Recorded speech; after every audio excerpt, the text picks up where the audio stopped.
2026年咧係 APEC 嘅中國年，首場正式嘅高官會，過千名嚟自於 APEC 各個經濟體嘅代表咧齊聚喺廣州，令到呢座嶺南之城再次喺國際舞台上綻放出屬於自己嘅光彩。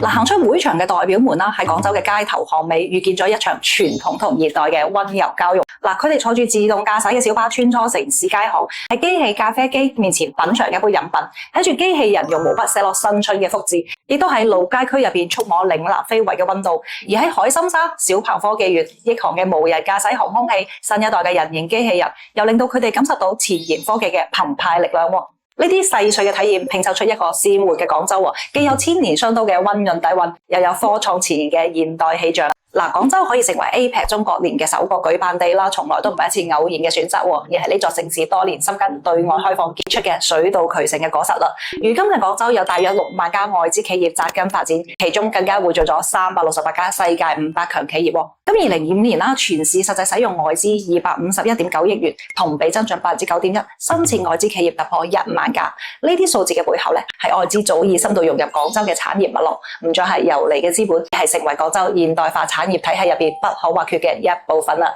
更加難得嘅係廣州嘅開放從來都唔係單向嘅，而係一場與世界深度嘅融合與共創啊！美國寶潔喺廣州深耕30幾年，黃埔基地咧就成為全球嘅燈塔工廠，帶動咗成個產業集群嘅發展。而廣汽埃安嘅泰國工廠、廣州地鐵嘅越南項目，又成為廣州向海外輸出產業模式嘅典範。而咁樣嘅雙向奔赴，亦都藏喺街頭巷尾嘅煙火入邊。馬來西亞嘅遊客喺廣州揀走潮玩公仔。而澳洲嘅朋友咧就帶走15運嘅吉祥物喜羊羊、樂融融。東莞原創嘅 IP 糯米兒走紅海外，連麥當娜都為佢駐足啊！聘菇將國風元素融入 3D 金屬拼圖，銷往100幾個國家，仲同萬代聯名添。